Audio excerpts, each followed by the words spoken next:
5 years and still talking. This is GabNet, the Great American Broadcast Network. Talk like you've never heard it before.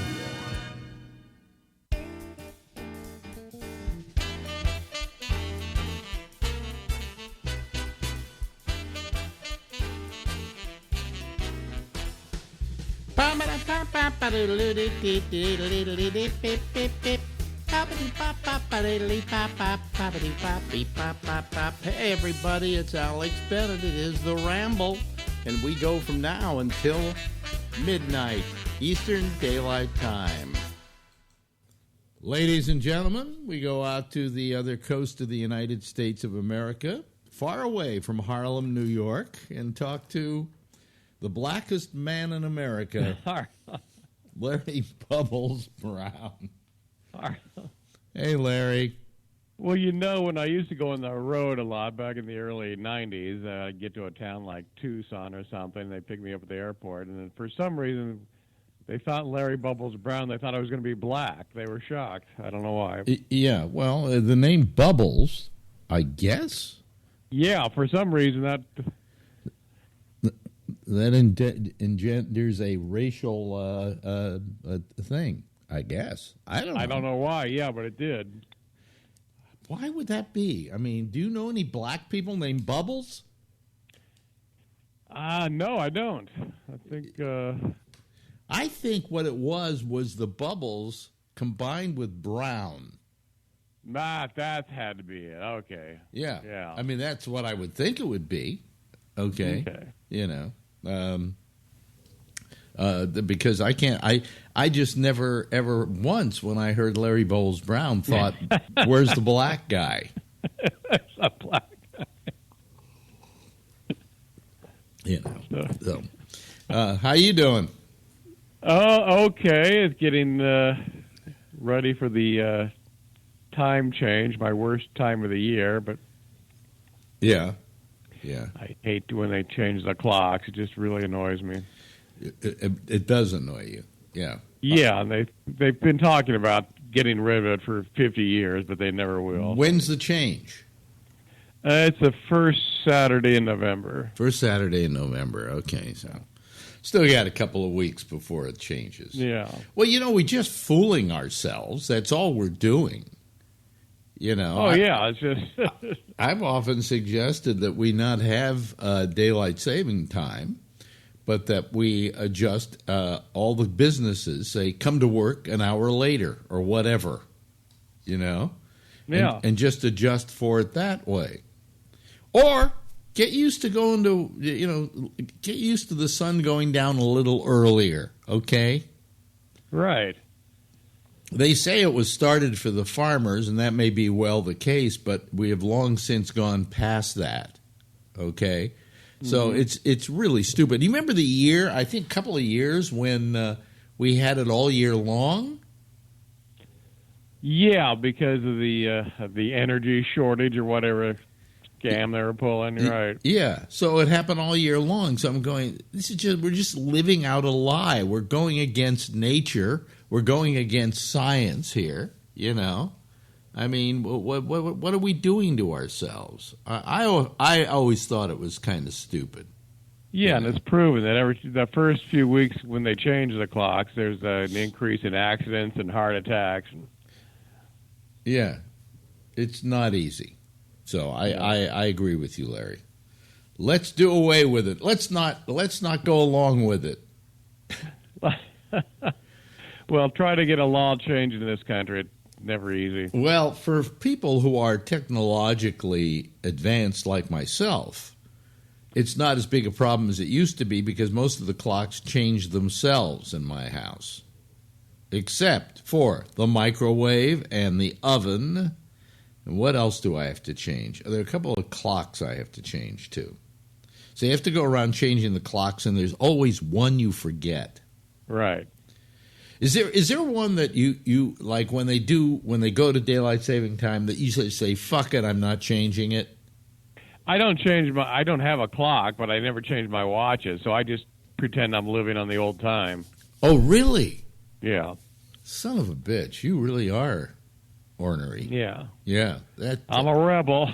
You're a rebel. Wow. That's terrific. We're doing this a little. We record these things. People should know that. We record them in advance. We do 2 at a time, so he doesn't have to talk to me every week, which would be disgusting. Today I had to do it an hour earlier because I have a appointment with a chiropractor. Mm-hmm. Have you ever been to a chiropractor?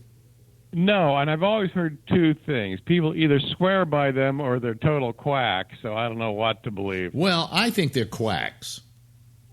All right. But I've had this neuropathy, okay, which is a spine thing, okay? So I just figured, all right, I went to this guy once and I never went back. Because I didn't. My feeling is if you go to a doctor and you leave and you don't feel that much better, okay, then don't go back to the doctor. Right. It's just like somebody told me with a doctor years ago. I had a guy on the air who was a doctor, and he talked about doctoring, and he said, if you don't feel better after the first visit, don't go back. Not that you have to feel 100% better, but appreciably better. Something has been relieved a little bit. Then just don't go back. Otherwise, this doctor is just trying to get your money. If he says, come back and see me in a week, come back and see me in a month. He's just out to get your money. You should feel better after the first visit. That was his take on the situation. I think he's right. And I think he's right. Yeah, absolutely. So my feeling is I'll go to this thing today and see if it helps with my neuropathy. And I'm not expecting miracles. I just care that there's maybe just an inch difference, okay? But that I can feel that there's a perceptible difference. And if I get that feeling, then I will, I'll go back to him. But if it doesn't improve it, then fuck him. That's the way I feel about it.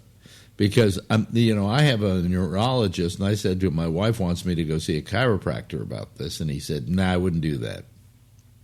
Now, I know that the natural enemy of the chiropractor is the doctor. So most doctors are going to say, don't go to the chiropractor. Well, what kind of training does a chiropractor have? I think car mechanics. I think they went to Jiffy Lube. They went to auto shop in high school. Jiffy Lube, yeah. Now, I don't know. There are people who say that for certain things they can give relief. All right? So since it's in my spine, I think, that's causing this neuropathy, and that's what they supposedly do adjustments on, I'll take the chance and see if it works. Everybody on the program at night is going, have you gone to the chiropractor yet? Because they know how I hate chiropractors. And they want to know if I got any relief from it. And I said, no, it's tomorrow. I'll let you know when it happens. And I'm wary of the whole process. But I'm willing to give the guy a chance. But if I walk out and I don't feel any better, my feet are still kind of hurting a lot, then I'm not going to go back and waste another $200 on this guy. $200, wow. See, also insurance. Most insurance doesn't take it. I think I'll get about $6 back from Medicare. They don't like chiropractors either. Yeah. So, and none of the insurance companies will go along with chiropractic. So, if for years they have been reluctant to pay off chiropractors, what does that say about chiropractors? Exactly. So I have a big question in my mind as to whether this is going to work. Okay. Well, if it is a case of like a disc pressing down on something, and they can release that could work. I have a narrowing of my my L4 and L5, according to my doctor. Which could be compressing a nerve and causing this to happen. But it's what does the doctor say you should do? Well, he had me do physical therapy, but that didn't work. Okay. I have some problem with the bottom of my feet, and it did help that because he showed me some exercises to get rid of what he considered to be plantar fasciitis.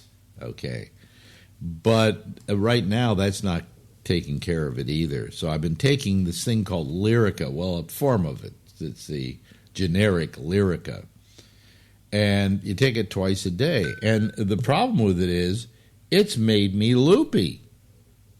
Yeah, can't stand pills. Well, I mean, it made me loopy, and like when I'm doing my show at night, I don't know what button to push next. I have to think slowly.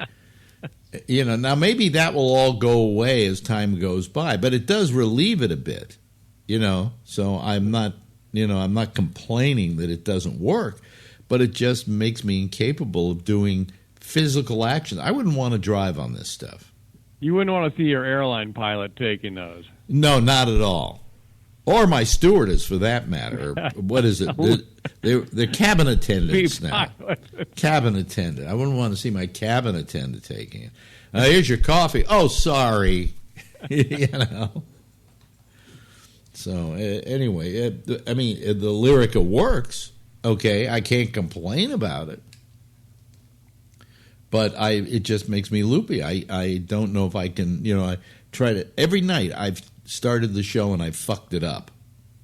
Mm-hmm. I've either haven't had the volume up or I haven't had the, So I'm taking steps to make the whole process simpler for myself. And, Okay, well, there are people that do swear by chiropractors, so maybe it'll work. Yeah, and there are those that swear at chiropractors. So that too. I mean, I don't know if it's the medical profession that has poisoned us against chiropractic, but I just don't know that. I just don't know that it's I mean, there's a problem with doctors too. I mean, I can't see that this neurologist has helped me a great deal. Right. I go in every 6 months and he pokes at my foot and says it's either better or worse. But then he gives me He gave me like this gabapentin as a pill, and then I found out from my friend who has diabetic neuropathy that this Lyrica really helps him, but it's meant for diabetic neuropathy, not general neuropathy. But it seemed, I asked my doctor, and so he prescribed it to me, and I've been taking it twice a day, and it's, it mildly helps the problem. But I don't know. I just don't like being on medicine all the time. And then I've got what I've got happening now. That's kind of depressing me a lot, and I don't know if it's depressing you. Have you had a lot of people die lately? More and more. Yeah. When you get to be my age, it's a lot. Whether it's movie stars that have suddenly passed, or a music person that passed, or a friend who's come down with some major physical problem. Like you and I have a friend, a comedian, who just had a stroke. Yeah. And still waiting to see how that plays out. Yeah, and especially a comedian. I mean, a comedian has a stroke. What happens there? Your timing gets thrown off because you have trouble speaking, this person's left side is completely not working. Lots of therapy, lots of physical therapy. Yeah, I think that takes a ton of therapy to come back from that. Yeah. But I mean, and the toll it takes on your psyche must be terrible. I would think so. It'd be so depressing. And it's a person we all love and know. You know, I mean, it's somebody very close to you, somebody very close to me. So it becomes doubly horrible because, hell, we didn't expect that. No, and it's just when you know what you want to do, but your body won't respond, that's got to be the worst. Well, the guy that we know is still a smoker, I think. That's what I heard. Yeah. Yeah, and if he's still a smoker, if we got a call, I've got lung cancer. You'd go, okay, I understand it. But stroke, And then I think about it. I go, hey, I could have a stroke at any moment because strokes don't have anything to do with working out or anything else, I don't think. They're blood clot in the brain. Blood clot or a vein in the brain that breaks. Yeah, but I don't think there's anything proactively that you can do to prevent it. You can. I read that 60% of those are caused by high blood pressure. Oh, really? Yeah. Oh, okay. But then the other 40%, you still have a pretty large chance of having a stroke and being in perfectly good health. You could just have a weak vein or just a clogged artery. Or I mean, you run 3 times a week? Every other day. Every other day. So yeah. So about 3 times a week. Every other day. So you're in good heart health, I think. Yeah, I should be. But I did start running because my cholesterol was bad, and I didn't want to go on medication. So. Oh, okay. Did it bring the cholesterol down? It did, yeah. Okay, and did you alter your eating habits? A little. I actually tried to alter that before I started running, and that didn't do anything. So. See, I take the cholesterol pills because I had a doctor once say to me that he said if my son were born today, when he was of age, I would put him on statins. Yeah, some people swear by the statins, and they do. I have tried them. They do knock the cholesterol way down. Now, yeah, and what was strange, I'll tell you what happened to me a while back. Is I got my yearly back, right? And my doctor writes, what happened to your fucking cholesterol? And it just shot up incredibly. And then I thought about it, and I went, every month I make out my pills by having one of these little pill boxes and putting a different pill in there, whatever. And then every day I will up in the date on the thing and eat all those pills. I didn't put in my cholesterol pills that month. And that was enough to shoot it right up. That would do it, yeah. Okay. So he said, well, let's retake it and take the statins. Okay. So I retook the statins, and the next time he said, oh, your cholesterol's perfect. That's how good those things are. Yeah, they're supposed to be amazing. And I went on a meat and all low carbohydrate diet, which in my case was almost no carbohydrate. So I was eating a lot of meats and fats and chicken, and you could have fish, and you could have, but it was not what a lot of people would say is a healthy diet. And yet I said to them, it's the healthiest diet I could possibly have. I just lost, 50 pounds. So, I mean, what's the difference between eating badly and losing weight or having the weight and eating right? Is that the keto diet? Meat and eggs? Yeah, it's what they call the keto diet. It's low carbohydrate. I went on it years ago. And then, I gave up on it and stopped taking it. And I, of course, ballooned up to about 245 pounds. And I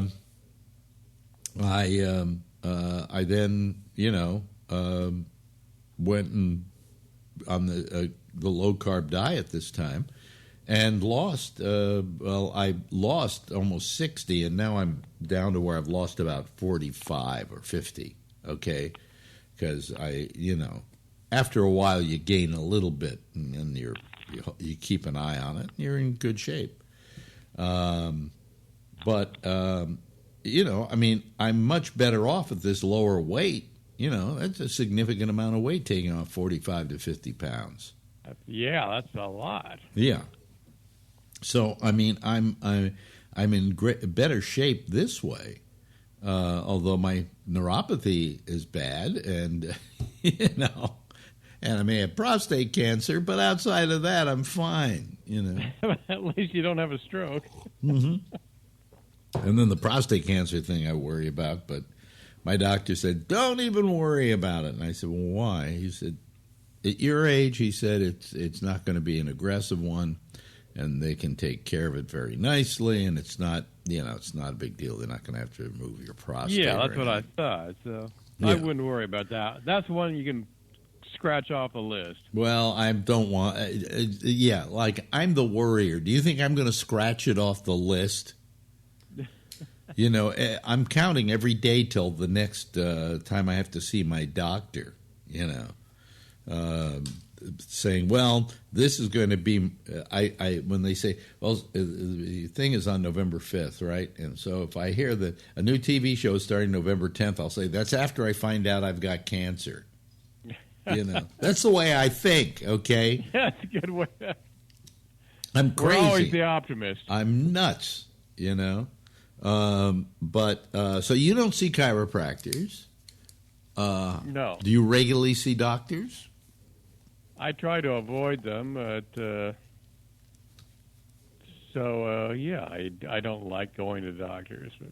Yeah. Do you have anything wrong with you? Yes, I need a cataract. I think I got a cataract, and I probably should get the hernia taken care of. But yeah, I have a hernia, and I had 2 cataracts, and I got rid of both of them. Yeah, you said those are pretty easy. Oh, that's so simple. It used to be that when people had cataract surgery, they had to they did it, and then they had to sleep on a block every night so they wouldn't move their head for like 3 months and Didn't things. They stick your head between sandbags or something? Yeah, or something like that. And then you for 3 months, and then hopefully it healed. Now it's just they go in. It's like I went into the doctor had I'm operating on Tuesday, so come here. So I go to this place, and it's like Cataracts Are Us. He just had them lined up, and he was doing. It took him about 15 minutes for each one. Boom, boom, boom, boom, boom, and then you put a little cup on your eye, which you keep there for a night, so you don't, fall on it or whatever. And then you go back the next morning. He takes a look, and he says, "Fine, keep using these drops for a week, and come back and see me in 3 months." So it's really very simple. Did it make a dramatic improvement in your vision? Well, if you've got a cataract, you'd usually have like a blurry spot in the middle of your vision, and that goes away. Okay. And my other one wasn't that bad, but it was what he called getting ripe. So we better do something about it. Getting ripe. So I have two lenses in here, and I'm fine. It wasn't a problem at all. So you should really, if you have to get it, it's not a big deal. It's really not a big deal, unless you go to Kaiser, in which case you probably die on the table. How many jokes have there been about Kaiser? Well, you certainly you came up with the best one, in which you described doctor-assisted suicide, or is better known, Kaiser. Yeah. Well, you go to Kaiser, right? I belong to Kaiser, yes. Yeah. How much does that cost you? Well, I'm on the Medicare now, so it's called an Advantage plan. It's like 90-something a month. That's not bad. That's not bad at all. It's better than ARP, because that comes out to $200 a month. You're talking about the supplemental. Everybody, when you get Medicare, which a lot of you are not ready for yet, you'll find out it pays for 80%. So that you got to take care of that other 20%, and that's where the insurance companies jumped in like crazy, right? Coming up with all these plans for you and so on. But it just, the whole medical thing, just making everything goddamn complicated and expensive. Yeah. Because when you're sick, that's what you need. You need to stress over bills.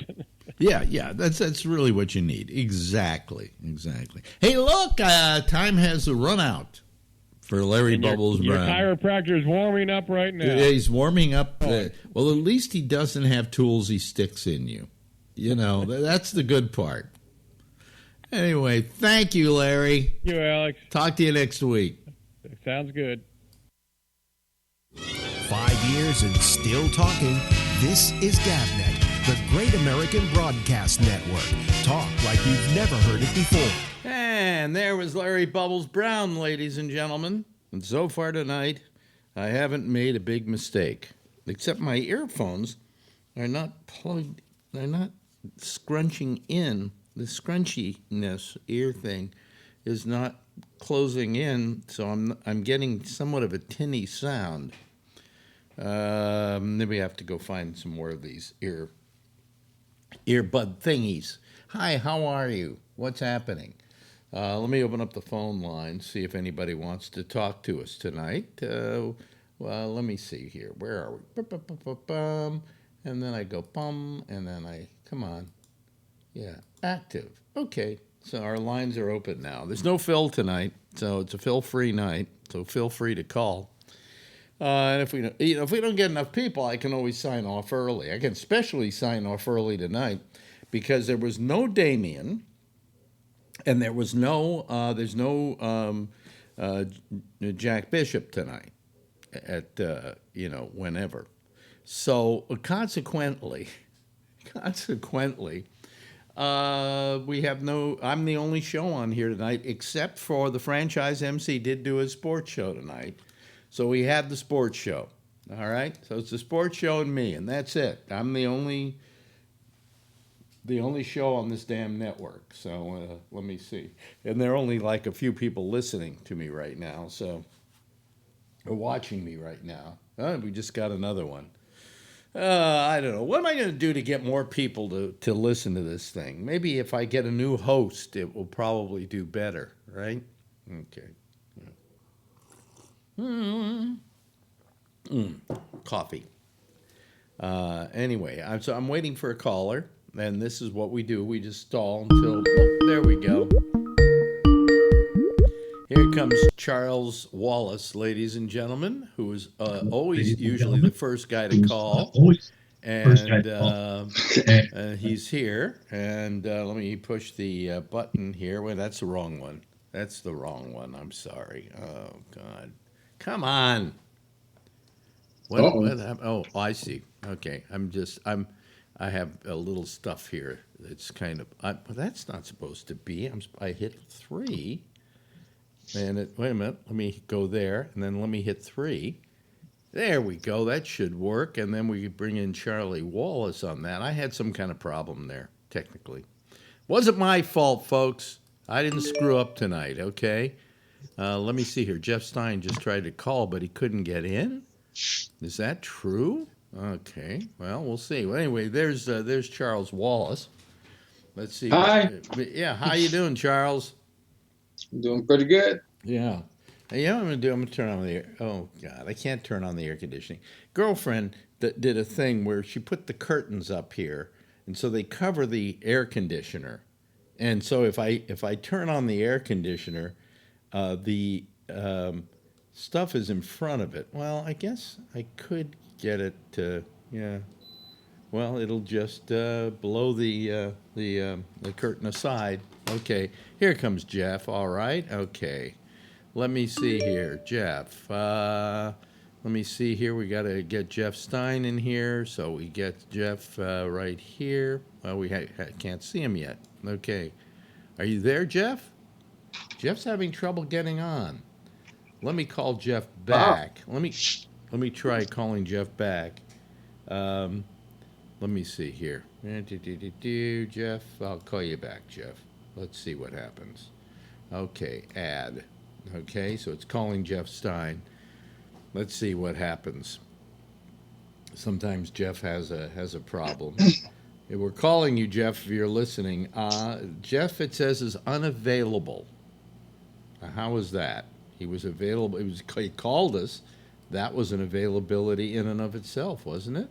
Let's try adding him again and see what happens. Okay. Calling Jeff Stein, it says here. But apparently Jeff Stein not available. Yeah, well, anyway. So it's just you and me, Charles. Looks like it. Yeah, and if I don't get enough people, we'll sign off on the hour. That will make this the shortest broadcasting day ever for GabNet. Anyway. So come on and call, guys. Yeah. So how are you doing? I'm doing pretty good. I had a busy day today. I couldn't believe it. I had to umpire, but I had to do all kinds of umpire stuff. So. What do you mean you had to do umpire stuff? Well, because I'm the treasurer, so I have to write paychecks, and this weekend is payroll weekend, so I've got to write a bunch of checks this weekend, so I got to get everything set up to do that. So I had to go pick up our money. Why does an umpire have to write checks? Because that's how we pay the umpires. They get paid $22 a game. Mm-hmm. They usually have 4 games a night, and some guys work as much as 3 or 4 nights a week. And the way I pay them is I write them a check. So 4 games a night, so that's $88 there. Yep. Times 4, so yeah, it can be a bunch. Yeah, you can make a little bit of money on that. How long is each game? It's 55 minutes. Okay, so they're working 4 hours. Basically, yeah. For $88. Yeah. I'm trying to think if that's a good deal. I think they should go on strike. It's pretty good for a part-time job. Yeah, I guess. I mean, what they're trying to get minimum wage to go up to $15 an hour. That comes out to $22 an hour. Now you immediately got into the umpiring thing again after moving back. Once I moved back here, yeah. Yeah, and you're in what, Austin or? Austin, yeah. Back to Austin, Texas, yeah. Yeah, ostentatious, I used to call it. Yeah. Yeah. I love it here. By the way, nice town. Really nice town. Yeah. Also, San Antonio's pretty nice, too. Yeah. Most of the big cities are here in Texas. Yeah. A lot of them are pretty new. Let me turn on the light back there, otherwise girlfriend would get mad at me. Yeah. I don't know what happened to Jeff Stein. He called. I'm going to try one more time here. Let's see what happens. It says calling Jeff Stein. And let's see if he answers. I doubt it. I don't know what his problem is. But would somebody else call so I can make sure it's nothing wrong with Skype? I think I did have a new Skype this week. A new Skype? Ah, here comes Jeff. All righty. Let's see here. But I answer it, and he doesn't connect. Son of a bitch! Don't tell me that Skype is having a problem tonight. Let's see here. And I think Tim tried to call, too. Calling Jeff Stein. Oh, wait a minute. What's this? Skype video group conversation? It's calling on my cell phone. Wow. Maybe Skype is all messed up. It could be Skype is all messed up. Well, I stopped it already. I didn't even... Who's calling me? Wait a minute. Hold on a second. Okay. Who is this? It's me. See? Yeah. You called you. Okay. Okay, here comes Jeff Stein. There we go now. There's Jeff. Okay. What kind of problem were you having, Jeff? Everything. I don't know. I couldn't get it. I kept bringing it up, and it never answered. It never answered? Yeah. Wow, because I did answer.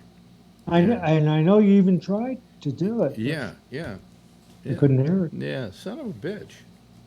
Well, I don't know. If somebody else will call, let's see if they have a problem. But they should. I turned the whole computer off and reloaded it, too. Yeah. Well, that could be. Did it work after that? It did Yeah. after that, Yeah. but I think it took the second hit. Yeah. There is a new Skype this week, at least for PCs, not for Macs. I got Mac. Yeah, but there's a new one for PCs. I know that because my PC upgraded when I turned it on. Said, "Oh, there's a new Skype, but we're gonna start it up for you." So, anyway, we're gonna see you this weekend. By the way, That's right. we're coming up to Connecticut. Yeah. First time I've been out of the city in, I don't know, 5 years. Something like that. We're going up, taking the train up. How long a train ride is it up to your place? Well, we kind of set it up for you to go about an hour, Okay. Yeah. and we'll pick you up there. Yeah. Yeah. Because we go up to what, 125th Street and catch the train. Yeah. Yeah. Yeah. Yeah. This is we actually have a train that goes right through Harlem. It comes out of Grand Central Station, if I'm not mistaken. Yeah. Yeah. That's right. And it's very nice. It's very nice. My grandmother used to have a house right around the street there. Right around where Grand Central Station is? No, in Harlem. Oh, in Harlem. Oh, okay. Yeah. All right. Yeah, yeah. Harlem's gotten awfully gentrified, you know. Oh, yeah. Except for our apartment house. The landlord here likes to keep it as a slum. You know. A very expensive slum, albeit, because some people are paying like $7,000-8,000 a month rent in this apartment house. So you know, it's fun though. It's very nice. I love Harlem. I'm very proud at the beginning of the show now to have it say live from Harlem in New York. By the way, did you like my little animation that we have for Rob? Yeah, I heard that. Yeah, did you see it though? Yes. Yes. Okay. I haven't seen it You yet. have to watch the program from the very, very beginning. Mhm. I mean, I could play it for the audience right now, and they'll see what I mean. But in fact, I'll just play it and show people what it is, what I'm talking about, because I worked on this and it made me feel real good, you know. Let me see here. Where are we? I'm trying to remember which one it is. Here we go. Watch this, folks. 5 years and still talking. This is GabNet, the Great American Broadcast Network. Talk like you've never heard it before. Looks like a Muppet, doesn't it? Yeah. Yeah. Yeah. Huh? Can you see it? Yeah. Are you watching it? Okay. I'm watching it now, yeah. I saw it before. I don't know why Yeah, I'm not yeah, seeing it. yeah. Looks kind of like a Muppet. I don't know. I did, but that's what I do with my weekends. Yeah. You're So- getting good at this. Huh? Oh yeah, I'm getting really good at it. No, actually, I'm getting terrible at it. I didn't take my drug today, my Lyrica, because what happened was yesterday when I went to push buttons here, I'm still having a problem. I kind of got mixed up. Which button do I push? I don't remember which button it is, you know, and things like that. And that shouldn't be. I should not be all goofed up like that. But the drug does that to you. Now, I might enjoy it on the weekend, okay, when I don't have to do anything, you know. But when I have to do stuff, it's not easy. It was not easy. So I went to the chiropractor today. Yeah, I heard you talking about that, yeah. Yeah, yeah. I was talking to Bubbles about it before I went to the chiropractor. But I went to him. You know, I am a great, how can I call it, naysayer when it comes to chiropractic. You're a believer in it, aren't you, Charlie? Yeah. Yeah. I've gone to them for years, and they've always helped me. Now, is that because you want them to help you and psychologically you feel better, or you actually feel better? I think I actually feel better because I was a skeptic like you before I went to chiropractic. Yeah. Well, he said to me, he said that very rarely does the numbness happen in both legs, but if it's up right in the upper part of the spine, he says, which is suspects it is, it then radiates into both legs, and that he did some manipulation, not much. I don't feel that much better at all, you know. I can't say I feel worse, but I don't feel better. But he said, if you come back a couple times next week, we'll do a couple of days of this and see what happens. And I asked them how much it cost, and he said $110. So I went, okay, you know, for $110, I'll eat it, you know. So I get 2 days will cost me about what it cost me to go to Costco. You know, so. Yeah, but you were saying that Medicare wouldn't cover it. Medicare's always covered mine. Really? Yeah. I mean, how much? In fact, Blue Cross Blue Shield would cover it before I reached 65. Really? The chiropractor has always paid for my chiropractor visits. I mean, my insurance company has always paid for my chiropractor visits. Oh, hold on a second. Would you guys talk to each other? I just got to do something for a second. Okay. Okay. Anyway, have you ever been to a chiropractor? Yes, I have. Oh, okay. How did that work out? Well, sometimes it's been, let's say, a temporary benefit. But well, it's worked out really well for me because I was in complete agony. I could hardly even stand up the first time I went to a chiropractor. That's why I went, because things got so bad. I was on these heavy drugs. I was all spaced out. To each other? And I went to the chiropractor, and he snapped my back, and the pain was gone. It was instantly went from agony to zero pain. Really? Yeah. You went agony to zero. I just want to make sure I got my cards back here. Ah, yes, I did. Okay, I just wanted to make sure I got my Medicare card, and okay, I got it back. I got the stuff back. Okay. Oh, that's good. All right. In fact, now that I have Medicare Advantage, it pays 100%. I haven't had to pay a dime for my chiropractic visits. Really? Since I turned 65. Son of a bitch. Well, I mean, maybe Marjorie doesn't. They don't pay for Marjorie's a lot, but anyway, I just want to make sure that I had my that I got back my card and stuff. Oh, there's Patrick. Let me put him into the to the fold Patrick. here because. Here we go. Darth Pat. There we go. And then he should pop right up. There we go, folks. See him?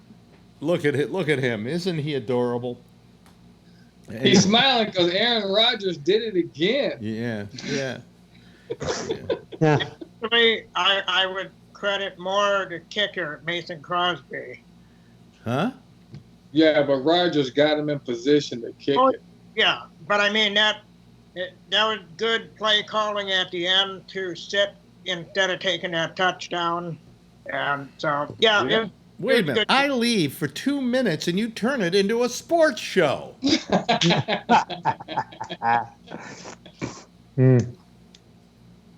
Well, okay. That was a heck of a game. What game were you talking about? The Lions-Packers game. The Fudge Packers? Yeah, Monday night? Was that Sunday night or Monday night? I can't remember. Fudge. Yeah. Monday night. Let me see here. Let me see if this. I have no idea who the two commentators were. You rarely ever see them for Monday night. Yeah. Berger and can't remember I don't him. even know who the other guy was. So I was surprised. I figured they'd get at least somebody more well-known for a Monday night game, but whatever, it didn't matter. Patrick, can you still go see a game outside of the regular Excuse me, guys. city? I'm looking for my ear Milwaukee? thing because that one is getting soft. I Let me like see here. the second half of what you said, Jeff. Can you go Here they see a are. Milwaukee? Oh, yeah, they Hold on. Just keep talking to each other. they don't play. Keep talking in sports. Milwaukee. Let me keep Miami for another year. New stadium. Let me see here. Okay. They This. package. And then I will put the new one What- on, and let's see here if Yeah. this thing stays in better. There Your we go. voices are going in and out. Oh, there we go. No, my voice isn't going. Is their Yours voices? fine. Patrick was. Oh. Going in and Can out. you hear me now, Jeff? Now it sounded better. Go ahead. Okay. There's no longer a football game that played in Milwaukee, Okay. the new stadium, but people who live in the Milwaukee area that are season ticket holders, there are, I think, 2 games that they get priority over Oh. Green Bay ticket holder or the rest of the state to make up for not being able to see a game in Milwaukee. And then if it's playoff tickets, I think they get dibs on like the first one, and then it kind of rotates, I think, between however many games they be playing. So, so Milwaukee still gets some ability to see them, but not in the convenience of just close by. Did you ever go to a game? No, I've been to Ramble Field, but I've never been to a game. It never looked comfortable to me sitting on. It's all bleachers in Green Bay, so there's no real seats. But wait a minute, they don't have like handicapped, or let me put it this way, handy-capable areas? Well, yeah, they do, but I'll be honest with you, I'm not really up for a 90-minute drive to Green Bay in winter weather Right. outside for a game in possibly snow, sleet, whatever, and then drive home 90 minutes in that same shitty weather. So if I were to go see a game, it'd probably be like a preseason game in August, Otherwise, it's just too damn cold and too miserable. Wait a minute, I got somebody here. Hold on a second. Not supposed He's to be not here. here. Yeah, you're not supposed to be here. This is supposed to There be. was only 7 prints tonight. It's supposed to I- be. It's I got- supposed to. Wait a minute. It's supposed to be a Phil-free night. Phil. Well, Wait so a I minute. lied. Hold on. There we go. Wait a minute, that's the wrong- I pushed the wrong play button. with my dog. See what happens? I pushed the wrong button. See what happened, folks? That's from that fucking drug I'm taking. Go ahead. Hey, What? I was listening on the way back from the photo thing, and you had said that you had gone to the chiropractor, and then you excused yourself from the room, and I didn't hear Well, I anything. wanted to make sure that she gave me back my Medicare card and my my insurance card. Yeah. Yeah. Well, what happened after the session or during the session? Did they do anything to you? Was it just an exam? The guy blew me. Oh, okay. And that, Did you that come? Seemed, that seemed to, that seemed to ease the tension. No, I went and he started checking me out to see what was wrong, what was not wrong, and asking me questions and pushing and prodding, and then he did a little manipulation and things like that. And he came to the determination that usually he says with neuropathy, it doesn't happen in both legs, but if it's in the up around the spine area, he said it can. He said that's why he suspects that's where it is. Yeah. Okay, and that he thinks it probably needs work. 30 sessions? Oh, 3 but- times a week? Actually, the thing is that I asked him how much the sessions were. How much were they? They're going to be $110 a piece. I think he only That's does what he only does about a half hour, but That's what I pay for my Rolfer, and it's also what I pay for my chiropractor. Really? Okay. Yeah. And how many minutes do you get out of your chiropractor for $110? Depends. He I don't want to hear about your underwear. I want to hear about how much it cost you. It's not the chiropractor part is not a massage. So he adjusts, and it just depends on how much adjustment I need. What he does is he measures my hips and my leg length and so forth, and And then the evens next week everything you out. come back for a suit, right? Yeah, and zoot suit. And so anyway, once he sees whether I'm in alignment or not, he knows what he has to do. And if I have any particular issues, for instance, last week I fell in someone's office. Yeah. I slipped, and so my hips were out a little bit, and he adjusted me, and I feel better. And Friday I see the Rolfer, and I'll feel even better. By the way, I heard today, I was talking to Bubbles off the air. We didn't talk about this on the air. And he said, well, we were talking about people we know who have health problems or are dying or have died or whatever. Okay. Because I brought up to him the Will Durst situation. And he said, well, did you hear what happened to Mike Dugan? And Mike Dugan was a comic. I don't know Mike Dugan. I don't know Mike Dugan that well either. But I do know the name, and I do know he was playing around San Francisco as a comic. He was never one of the A players, let me put it that way, okay? I never hired him. And I said, well, what happened to him? He says he has stage 4 prostate cancer. Wow. Yeah.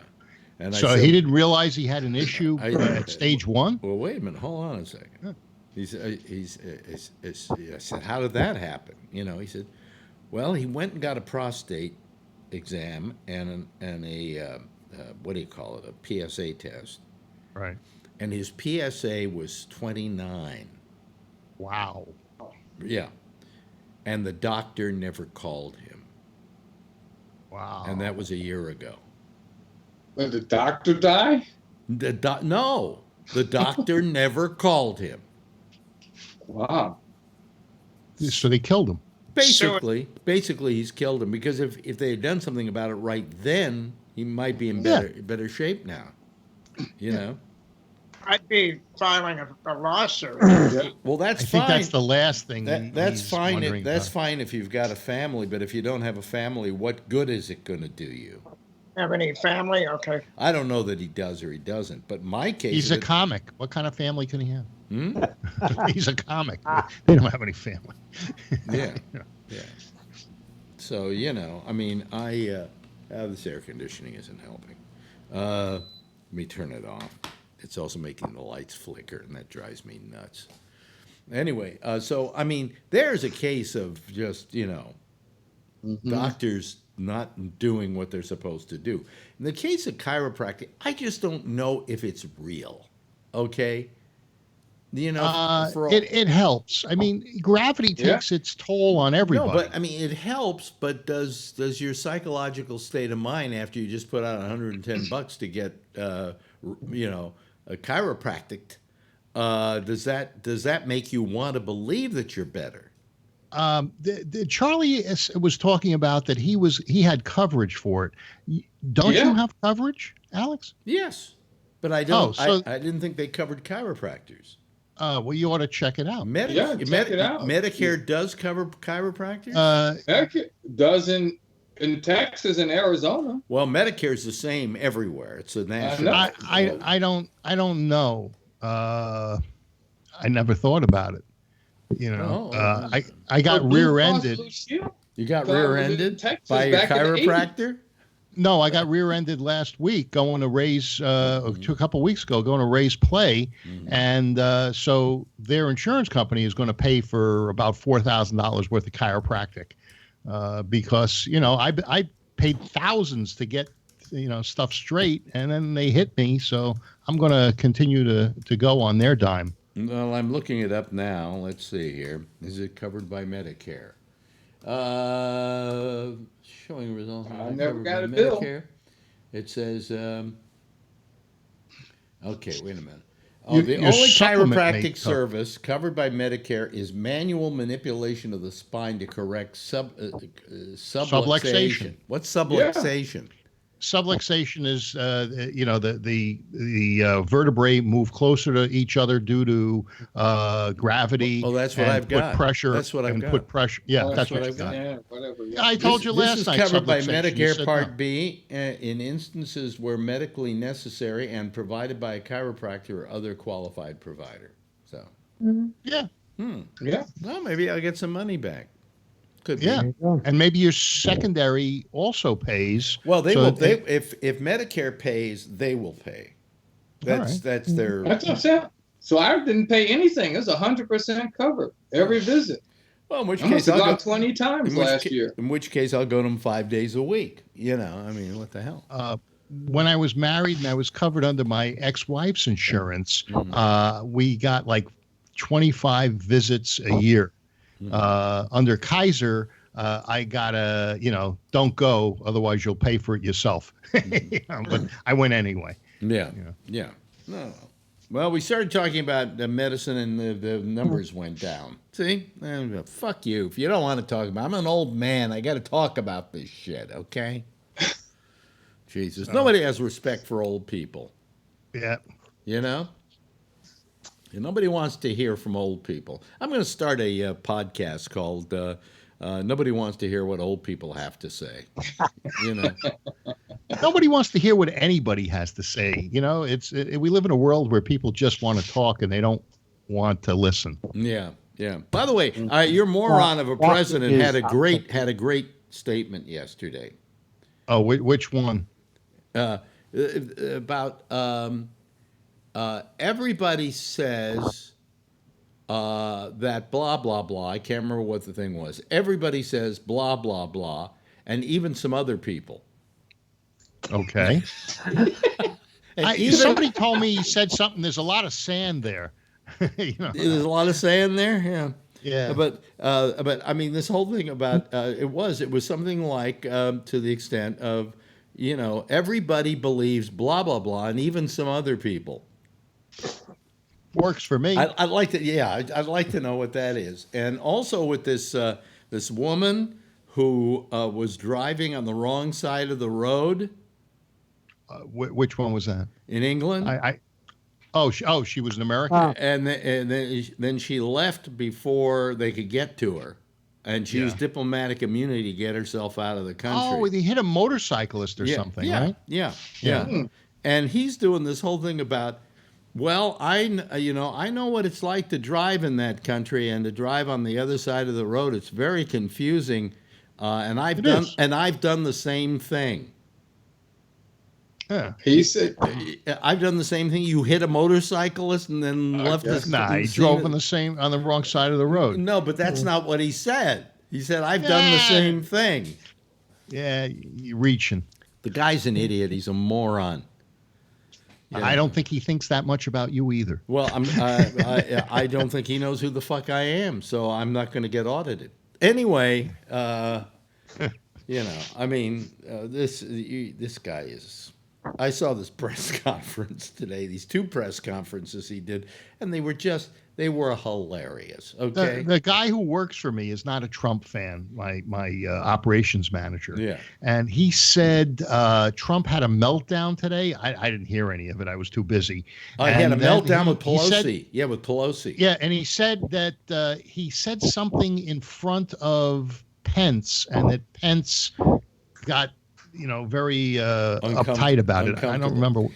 I think Trump is losing his mind. Not that that's what my friend said. Hasn't lost his mind before, but I mean, even if you hate Nancy Pelosi, you're holding a meeting and you're discussing, for instance, what's going on in Turkey and so on and so forth.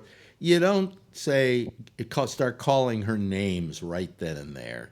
This is not diplomatic diplomacy. He's certainly different than diplomatic diplomacy. Isn't that it? Didn't I say something twice there? Diplomatic. Whatever. I understand what you're saying. Yeah. So I mean, I don't know. It's kind of scary what this guy is all about. He's a moron.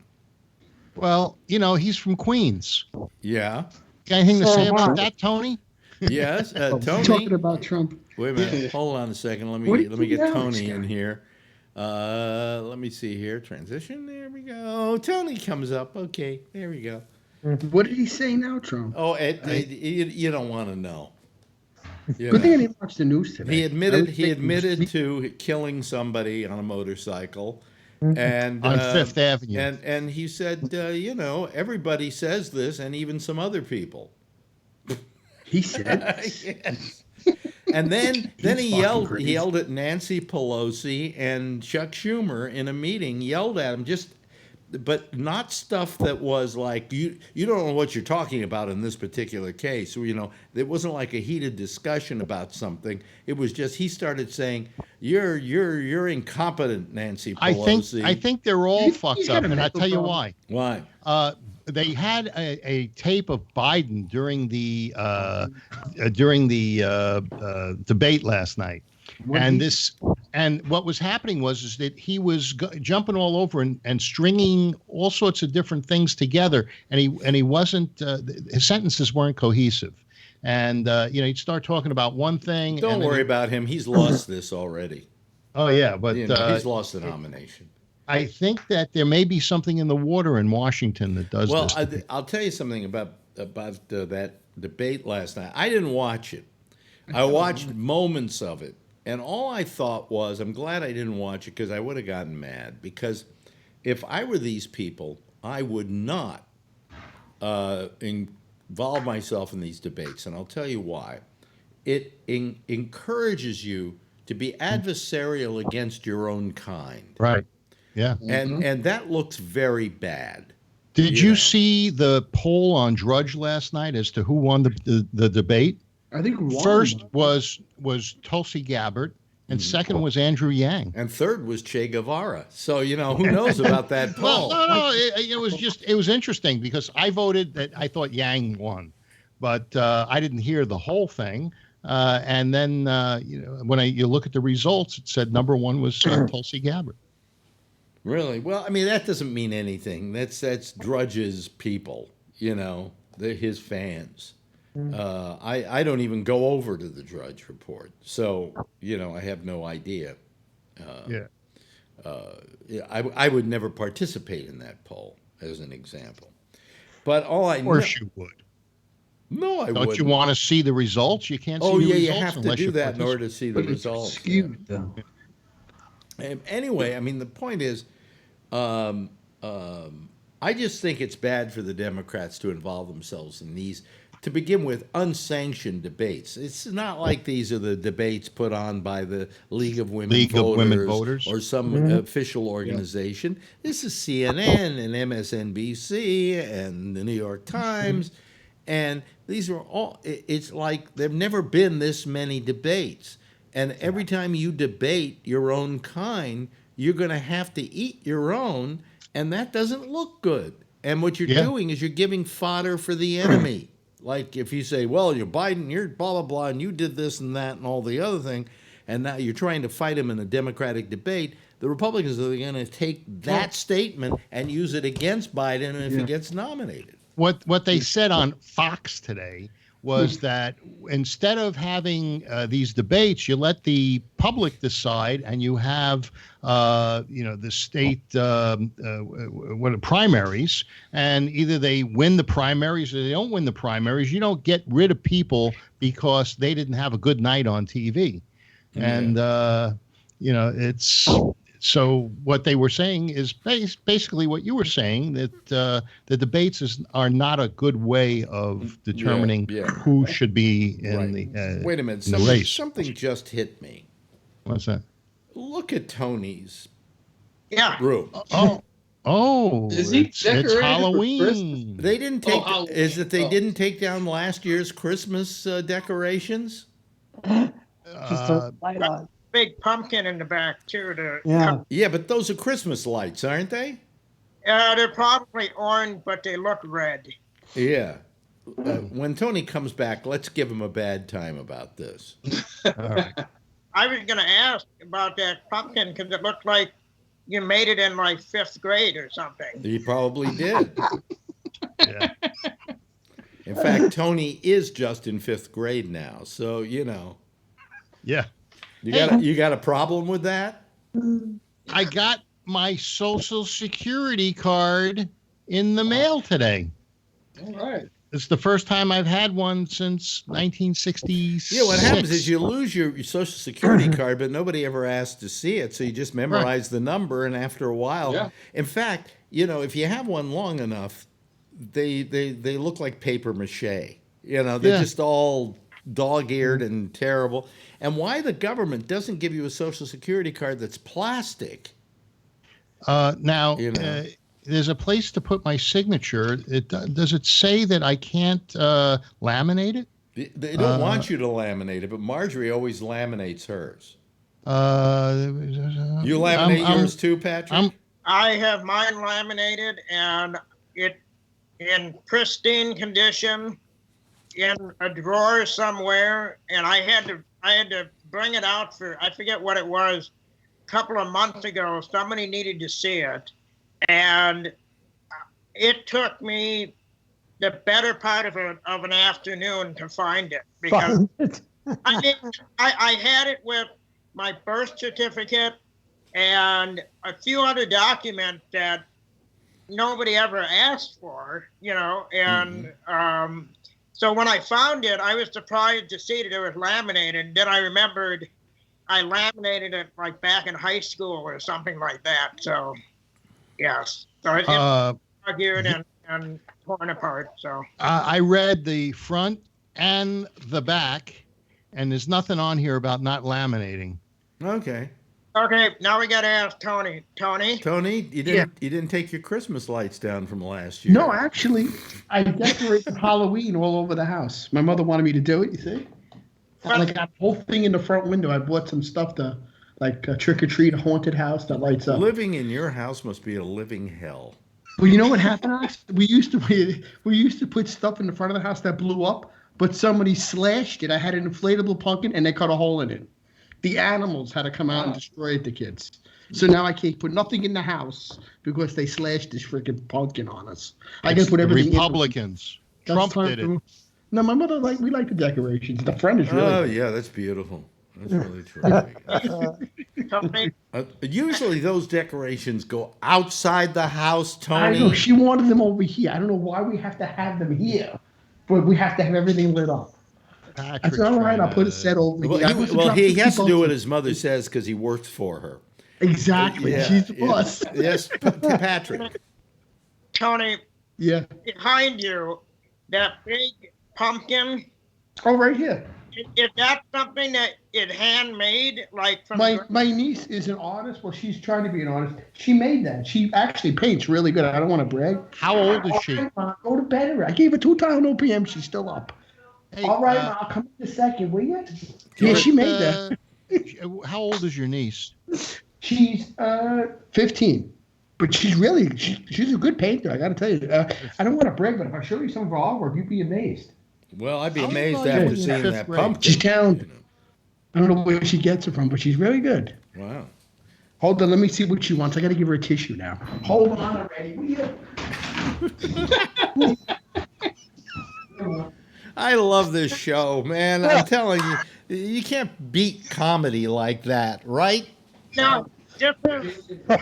This 50-year-old man being beaten up by his mother. Oh, God. I had to give her a tissue and say goodnight. Holy shit.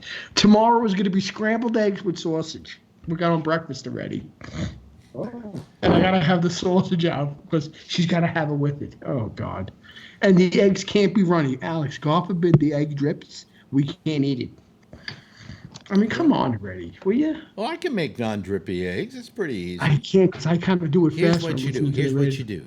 How is the secret? Because sometimes I crack it and it drips. You cook them in a pan, and if you have a cover for the pan, you put the cover on the pan. Oh, that's called a basted egg. Okay, I can do that. Yeah, that's the way I eat my eggs. I always do that. Either that, or I will do.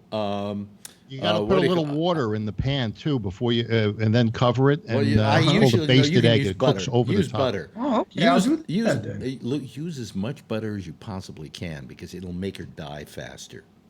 Oh no, I can't. Please. She's so healthy right now. It's scary. Hold on a second. I got to go over here and fix this curtain, which Marjorie keeps moving, so that I can get some air conditioning. Is that the Iron Curtain? Tony, Yeah. um, okay, so you got the decoration behind you. You got the decoration in the front window. Where Yes. else in the house? Like in the bedroom too, or If just? everybody can No, see actually, just the my front pants windows. We got that some I'm nice wearing. big size You windows. wearing the pants And tonight? in You our wearing the apartment Gabnet downstairs, I pants? have window. I have lights that light up. I Phil? can change them. They're seasonal. Oh, You give so We candy. wanna- Phil? and, Yeah. Phil, are you wearing the Gabnet pants tonight? I'm wearing real pants. Oh, really? Yeah, there was no change out. Oh, I see. Okay, because I always wear my Gabnet pants. Yeah, these are Dockers. You know, do I still look skinny? Huh? What? You look like Alex. Oh. You look a lot skinnier than you used to. Oh, yeah, yeah. You know. I mean, I don't look fat, do I? Nah. No. No. you don't look anywhere near fat. Oh, okay, good. Thank you so much. I appreciate Don't look that. fat at all. By the way, we miss Kathleen. She hasn't been here the last couple of nights because she got some family concerns. But life goes on. Little things like that. And I told her, well, call. It becomes a catharsis when you do the show. But it's she has some older. She has older parents, right? And I asked her today, how old's your mother? And she said 79. Oh, like my mom. And I went, when I went up to see them, I mean, no wonder they called me sir. I mean, They're polite old people. Yeah, no, but I mean, his mother was the same age as I was. Her mother was the same age I was. Well, there's something about attitude and, that you don't seem old. I know people that are in their 60s and they're ready for the grave. And one of the people that compete at the show, she's 97. She drives, she climbs stairs and ladders. She's amazing. She's 97. On Saturday, I was on the 4 people, and she was one of them. We were photographing the Blue Angels, and we were on a Coast Guard cutter that moved around between Pier 39 and along the shore. Yeah. So she was right on the boat. She says, "You mean it doesn't anchor?" No, this one moves. She said, "Okay," and she's taking pictures. And 97. God bless. Amazing. That's good. That's good. Happy to hear that. Yeah, we should live so long and so healthily. I have this great fear of death, but I'll probably die tomorrow. Anyway, yes, Patrick. Patrick's got his hand up. Did you mention about climbing the ladder to make me feel bad? No. Yeah, climb a ladder. Well, yeah, but you can get somebody to carry you. No, it's amazing that it was a ladder that I had problems with, and she's 97 and she's running up the ladder. And last year she was on the same chute. Yeah. Amazing. Some people just have genes that enable that. Yeah. My mother, when she was 100, looked 110. Yeah. So it was just, yeah. Whatever. Well, I mean, somebody like I talk about my friend Jack Garfine, who he's been going through some medical problems and so on, and he looks very old. He's 88, and or 87, maybe 88, and he has his best friend who was in a concentration camp with him, and they are approximately the same age. This guy looks 10, 15 years younger. Yeah. There's no telling. People age at a different rate. Everybody ages at a different rate. And whatever happened to him, even though they were in the same camp, maybe some things catch up with you from your youth. And my friend Michael, his father was a camp survivor, and I think he's 90 and he's totally normal. And with no maladies. Yeah, but I mean, it's people age at a different rate. I mean, I remember going to Ronnie's, I don't know, like 30th or 40th high school reunion, right? And I went with her. And all these people were there. And they're all within a polar range of each other in age. Sure. Okay, if you have a center pole, they're probably like 3 or 4 months one way or 3 or 4 months the other way. Yeah. Everybody looked different. Wow. You couldn't tell. recognize Some much? people looked like they were 10 years older. Others looked 10 years younger. I mean, Some all of them a sudden- smoke, smoke. their diet. Look, I take a lot of pills. I got diabetes. I got high blood pressure. I take pills for all sorts of stuff. I'm not gonna see 90. Well, probably not going to see 80. But Yeah. it's. Well, I hope you do, Phil. I appreciate I that. hope, well, I'm just saying that because I need You need a caller? I need somebody to come to my. I need somebody to come to my funeral. I just heard they fired another guy over at Sirius XM who's been there a long time. Oh, who got Pete canned? Dominic. I don't know who that is. A lot of you never did you hear Pete Dominic, Charlie? Well, you don't have Sirius XM, do you? No, I don't remember who he was. I canceled it when they fired you. So did I. Pete Dominic got fired, which I don't care. I never liked Pete Dominic anyway, so it doesn't matter. But it's just another guy they got rid of, who probably they shouldn't have gotten rid of because he was right up their alley doing their kind of stuff. And I think it was just he's been there so long, he cost them too much money. Yeah. And so I think he was on the lefty station. I can't remember what station he was on. But anyway, goodbye, people. That must have been what, 60s on 6? No. He did talk show. I'm kidding. Oh. Lefties, progressive 60s. Yeah. Yeah, that should be called left-wing music. Yeah. Yeah. Right. Yeah. Yeah. 60s on 6. So Didn't you say they also fired the other guy, Make It Plain or something? yeah, Mark Thompson. Yeah, so he's gone too. Taylor Mafume. Matzamela Yeah. Mafume, or as I like to call him, Matzamil Mafume, which is. I was all confused by that name. It's like every letter thrown in. I said, it's Matzamil? What are you, Jewish? Yeah, that's true. He's one of the lost tribe of Ethiopia, What's that, the 13th tribe? Yeah, so he's now doing a podcast. And Did they buy him lunch when he left? Pete Dominic is doing a podcast. Did any of these guys get lunch when they left? No. You said they were going to buy you lunch. Oh, no, they were going to buy me lunch a couple of weeks after I left. Like, give us a call because we'd like to have lunch with you. Okay? Yeah. And I'm thinking to myself, well, either they want to have lunch with me so they get a free lunch. Don't pick up the bill. I would. Or they want to talk to me about something. So it excited me. Oh, that is right? true, yeah.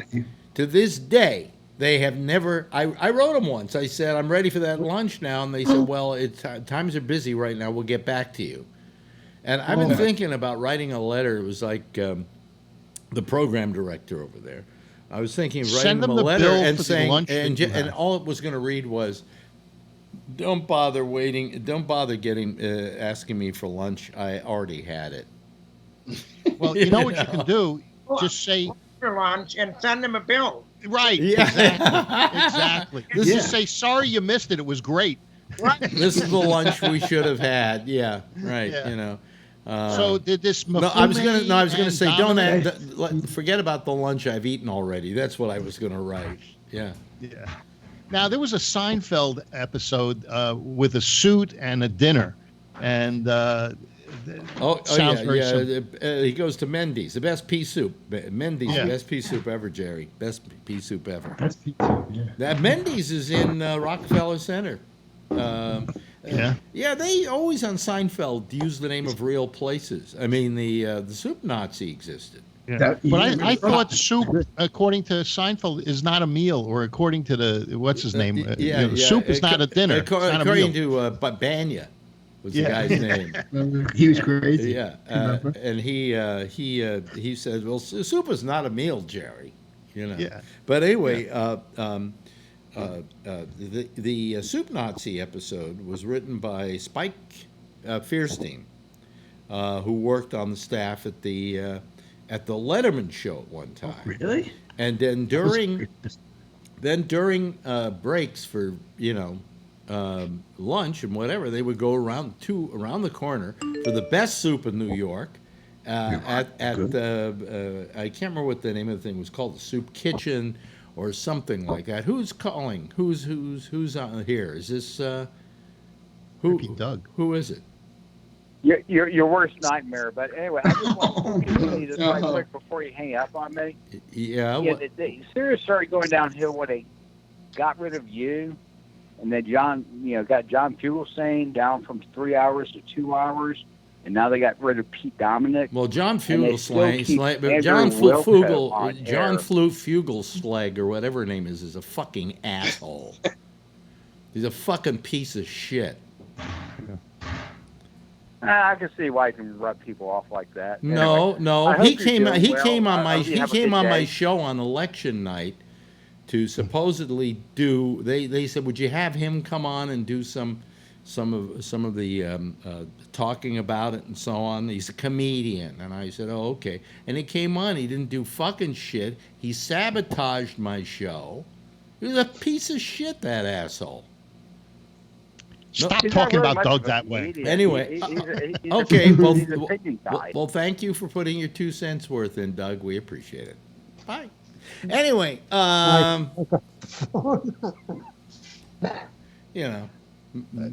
wrote the other day on Facebook that he had been thrown off a few other talk shows, both right and left. Yeah, yeah. So, well, it's not so much because I don't like Doug; it's that I can't stand him. So, that's the reason why. So. He's a good person. Yeah, sure. Yes. Yeah, he's a good person. Yeah. He's coming around. Yeah. So is Hitler. Every now and then he would go lighter on the Jews. I mean. I still can't believe they didn't kill him. Who, Hitler? I wish they would have took him out. That was a good movie. Remember they said they almost got him, right? Did they almost get him before? Well, no, there was a plot against him. There was a plot, yeah. Yeah, and they blew up a railroad car. Bunker. And Hitler. Was it a railroad car or railroad bunker? car. Well, it was a railroad car that was being used as a tactical room. It was not rolling stock at the moment. Yeah. And Hitler was there looking at all things. This guy came along and put a suitcase right next to him. And it went off, and supposedly Hitler it hurt his arm terribly. Dude, he should have fucking killed him. Yeah, but it didn't kill him. I know, this guy, like the luck of the Irish. And he was the guy who was the head of the plot. That was the Tom Cruise movie. Yeah, I like that movie. So that is true then. I like that movie. It's a true story. It's an absolutely true story. Yeah. I just don't believe Tom Cruise is a Hitler. In fact, I don't believe Tom Cruise is a straight guy in a movie. So he's always playing himself. Yeah. No, he's never playing himself. Otherwise, he'd be sucking dick on screen. Anyway, thank you. I'll be here all week.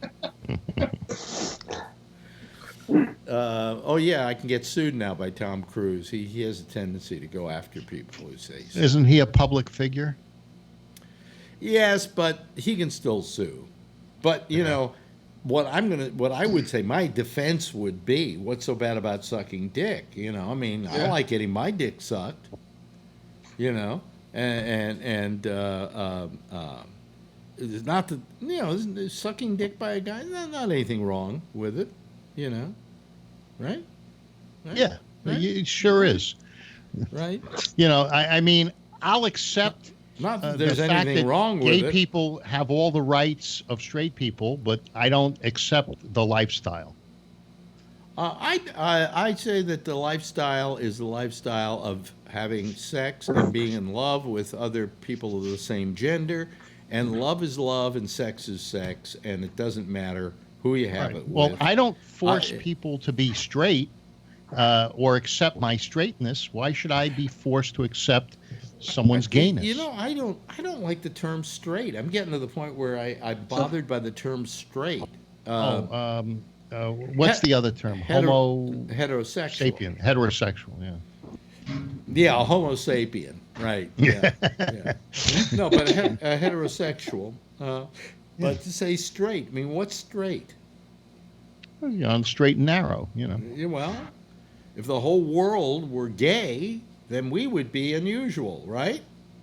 Yeah. If Trump came out and said, you know, it's because they want to label everybody. That's really, I think that's what you're saying, and I think it's wrong. Yeah. Well, because it is, because if you get labeled, that can really affect you in a lot of different ways.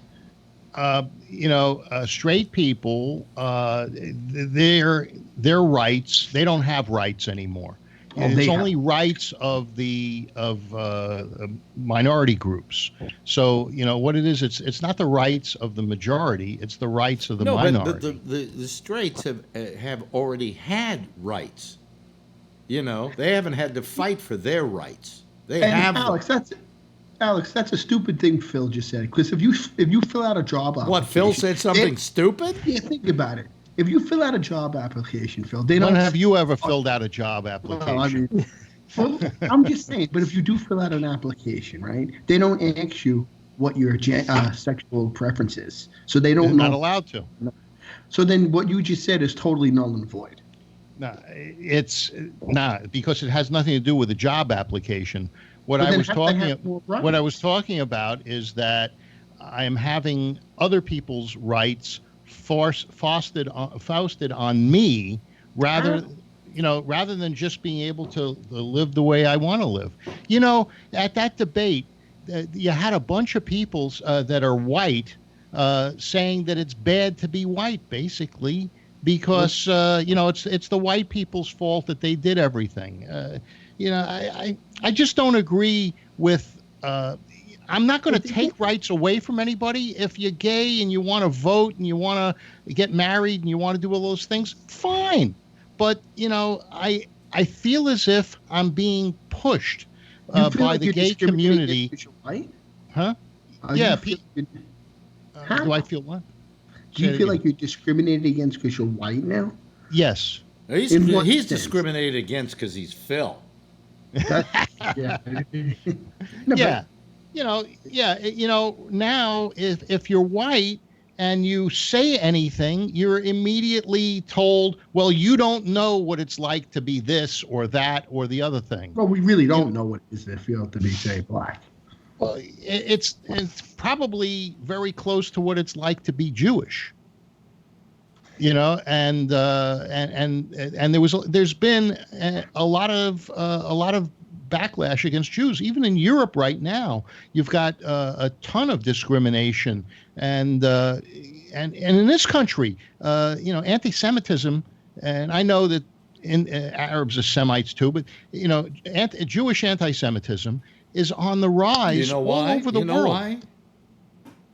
Because they hate us. Yeah. Wow. Yeah, and with good reason. So anyway,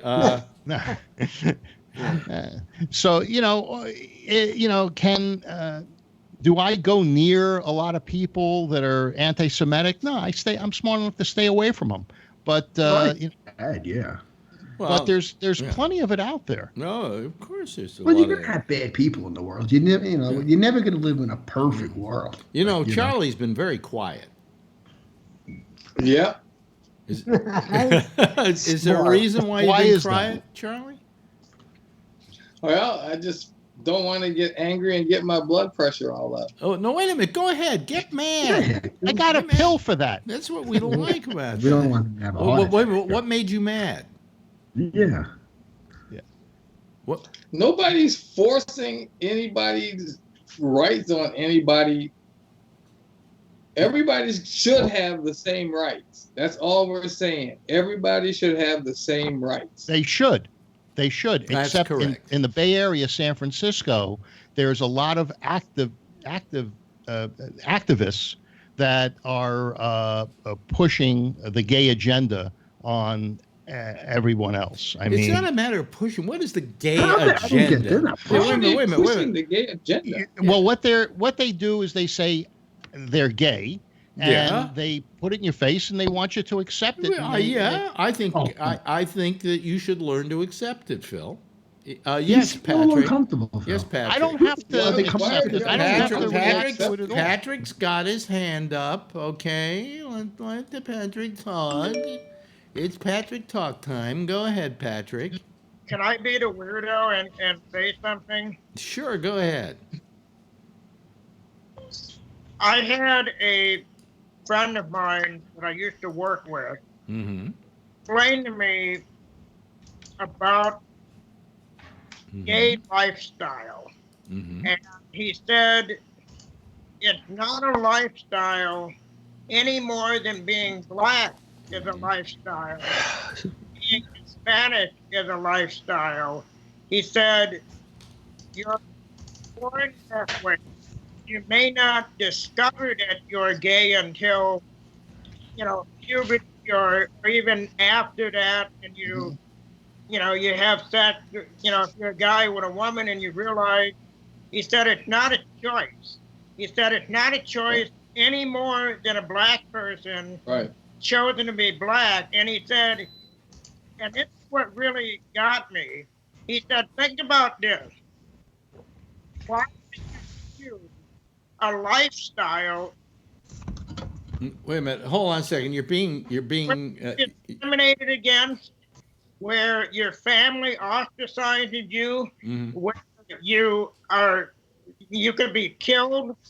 Yeah. And he said, so why would somebody choose? He said, black did not choose to be black, and yet they were slaves and they abused and gone through all of that. So why would somebody who was white decide to become gay so that they could face? Yeah. Why should I have to accept the black lifestyle?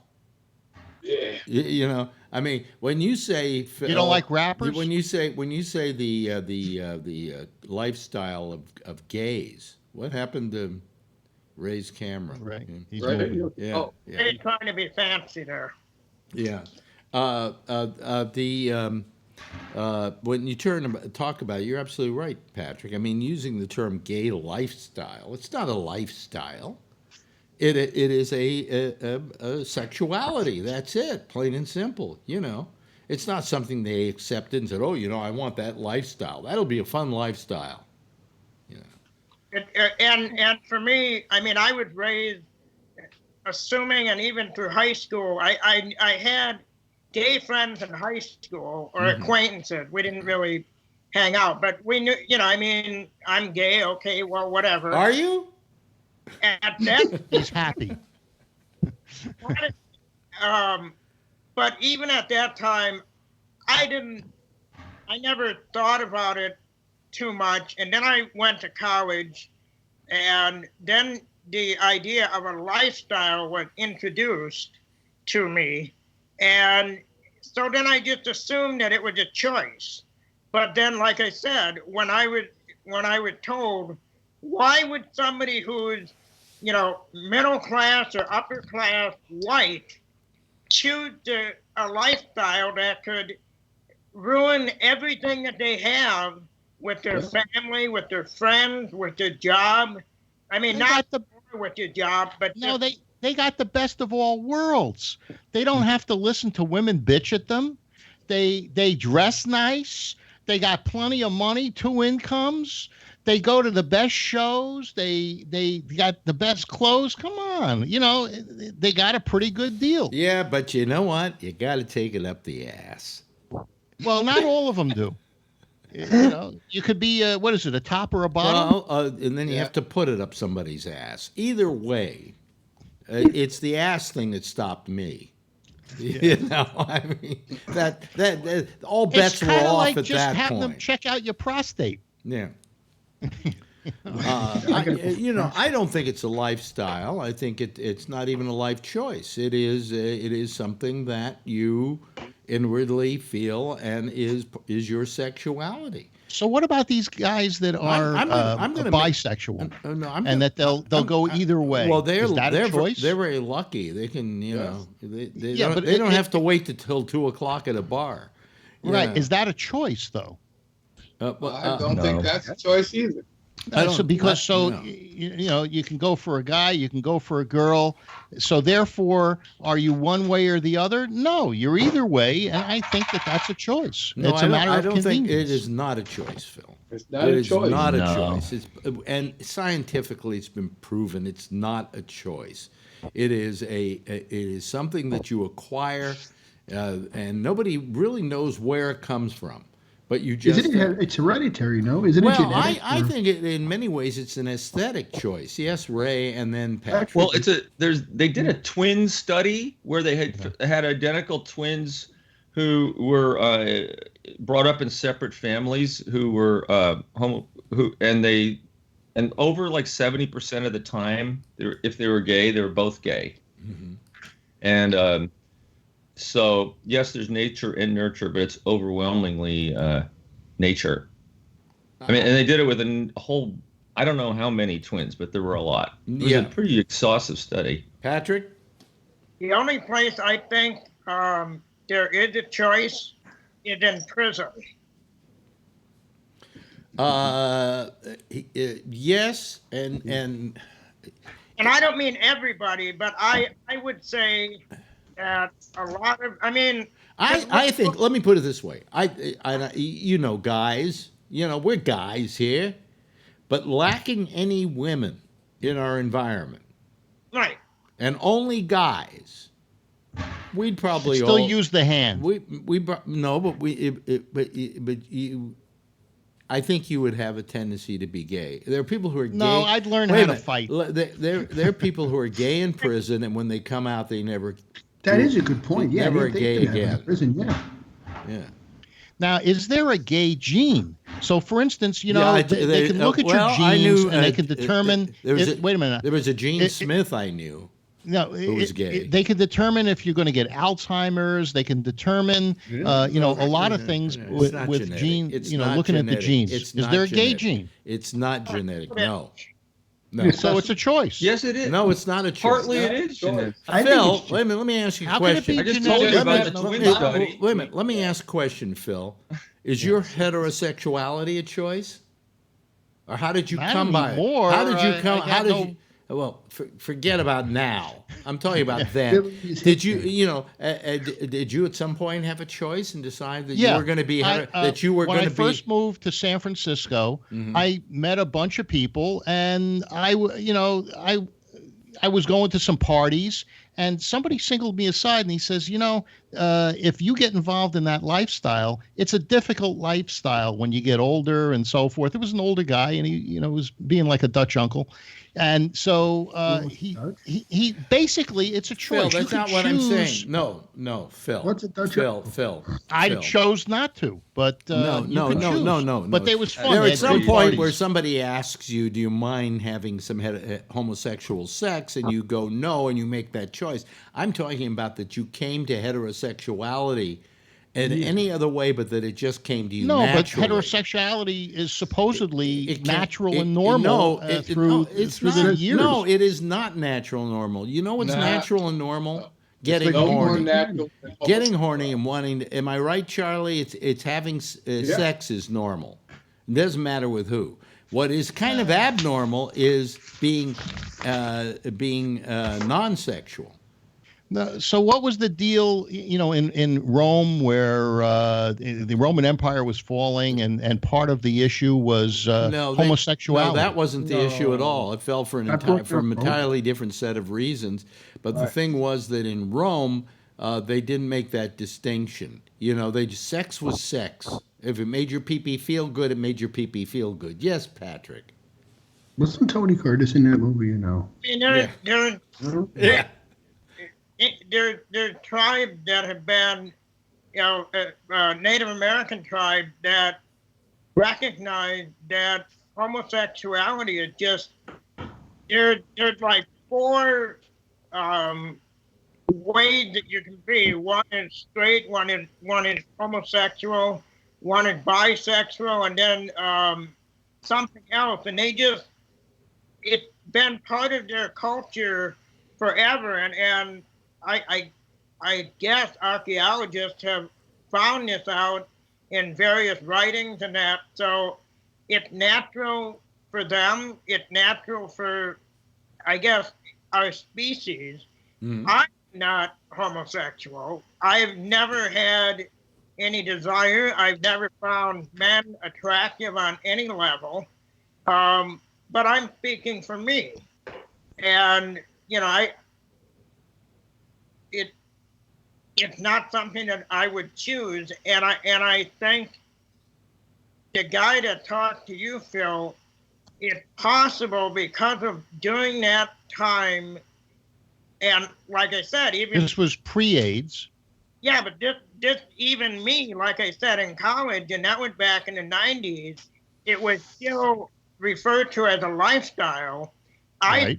I think that thinking of that gentleman telling you, you know, it's a hard lifestyle, that people still were stuck on the term lifestyle and not accepting. That's a good point. Yeah. Well, this is early 70s, and there was very little acceptance of gay people. There was a movement in San Francisco to push that lifestyle. Yeah, well, the point is, Phil, I don't know that if they're pushing any it. kind of sexuality is natural. That's a natural human function. The fact is that some people are gay, some people are straight, but as long as you're sexual, you're blessed with. Well, And here, let me proffer this idea, and I put this across at times that homosexuality is entirely natural because it's within the range of human sexuality. Instead of thinking of the graph, let's say, of on one side is normal and one side is homosexuality, what if that graph has a center pole on it and you go from gay to homosexuality, and it's a spectrum as opposed to an either or kind of situation. And then I had a theory that nature decided that in order to keep from overpopulating this planet, some people would be gay just by nature, and that when populations became large, okay, when they became overpopulated, that there would tend to be more gay people, because the nature is not going to deprive you of your sexuality. It's just going to drive you towards a non-procreative. Oh, I see what you're saying. Yeah. Does that make sense, Ray? Yeah, because Yes, I even heard a theory where it was evolutionarily advantageous to have some homosexuals in a tribe because they would help take care of the children. And that's one of the pick out their theories. clothes. Yeah, right. Their skins, their bear skins and stuff. Yeah. And also, what was I going to say? Okay, I mean, I'll mention the twin study again. I mean, this is huge. So you have identical twins separated at birth in separate families. Yeah. Over 70% of the time, they were both gay. If one was gay, that can't be chance. Yeah. So, but how many people were in that study? There were a lot. I mean, I'll look it up. Well, you can't have a lot of twins, but I mean, you're saying that there were the twins raised separately both became gay? Yeah. Yes. Identical or fraternal? Identical. Yeah. Twin study. Here we go. Charlie, scream "Make America Great Again," and Alex will call on you. Oh yeah. Oh, you know what? You know why I can't see him is because he is now in the bubble. He's in the bubble, and I can't see the bubble, and I should be looking at my screen. Why don't you put me in a bubble, because I'll always get in. You know? Yeah, I should do that. I'm putting Charlie in your space. Yeah. Okay, there we go. Yes, Charlie's got his hand up. Hi, Charlie. Hi. Don't you know? I was going to give Phil an analogy. Somebody could have said to me back in the 60s, hey, you know, being black is a tough lifestyle. not if you're I do not want to be black. Would that make me any less black? Well, you know something? Here's a very good example. Just like I can't say to you, Charlie, hey, if you don't like it, become white. Right? Yeah. You know, because no matter how hard you try, no matter how hard you try, let me finish, Phil. No matter how hard you try, you will never be white. I hope you don't feel bad about that, but it's true. Okay. The same thing holds true for somebody who's gay. No matter how hard they try, they will always be gay because that is the way That's the way they're built. They're built. Charlie, if you were Shaft, you'd be, you know. I mean, mother, shut your mouth. Right. Yeah. Yeah. Shaft was the coolest. Yeah. Yeah. He's a mean mother, shut your mouth. Yeah, it was like that. Yeah. Anyway, so where were we? So I don't know. You know, I mean, it's gave you some stimulation. It's just that Did you ever find the twin study, Ray? Yeah, there's a whole bunch of it on here. There's some other ones that say it's not. I don't know. The thing is, what's the difference? I mean, whatever the reason happens to be. Like, Alex, you were talking about there's a continuum. Who was it, Kinsey or Masters and Johnson? You can't think of sexuality they both did studies on this, and people are on a continuum. Some people are totally gay. Some people are totally straight. Most people fall in the middle somewhere, whether they're conscious of it or not. And I could tell you from playing sports. Well, you can't think. What I've heard said is you can't think of sexuality as a graph in which you have heterosexuality over here and being gay over here. Over here, what you got to think of it as is a spectrum, in which you've got gay over here, homosexuality over here, and then in that spectrum you have people that fall within that spectrum, and that all of that is natural.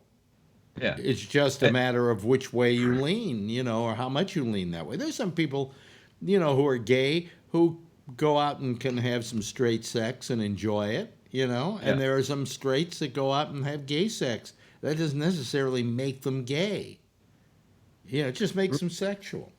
I have like a second cousin who, you know, years ago in the 50s got married and had kids, and he was extremely and totally gay, you know, but he couldn't deal with that, and he was just miserable. No, yeah, he made a choice, and then he got divorced, and then he was much happier after that. Yeah, his choice was hell. He made a choice for hell because he was not straight in any way. Most divorcees are happier to be divorced than. Well, no, that's okay.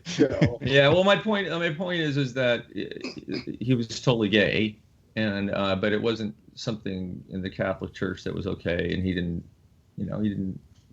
understand himself. Yeah, so. But I mean, it's just that we can't think of being gay as anything as that. We can't apply a norm to sexuality.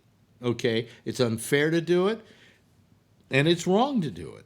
There is no normal in sexuality. The only abnormal sexuality is being non-sexual, lacking any desire to go either way or to have sex. I'd say that is probably abnormal.